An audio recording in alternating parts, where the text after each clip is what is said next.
Hey, 7th and 8th grade boys choir. I just wanted to pop on here and thank you for such an incredible year. I don't think it's any secret. I feel like I told you guys lots of times that you've been my favorite boys choir. You've always kept me on my toes, and even if I may have seemed angry at times or frustrated, know that I really loved working with you guys, and I cared about all of you so much. Just thinking back to where we started in the beginning of the year and who we became by the end of the year, or when we got to work together last, like in March, and seeing all the progress you made is just crazy. There's so many of you that stepped up as leaders, and I really appreciated that.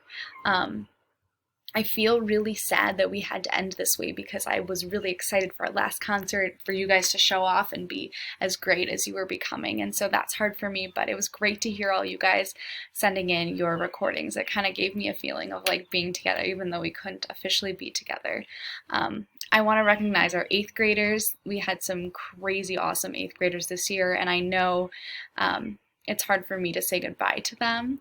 And so, I don't know.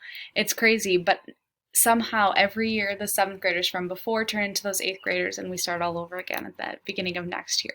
So thank you so much. I miss you all like crazy. I care about you. I love you. If you need anything, even though we're in summer, if you're an 8th grader and you're going to the high school, you can always reach out to me if you need anything or have questions or want someone to talk to. Whatever you need, I'm always here. All right, guys. Miss you so much. Bye.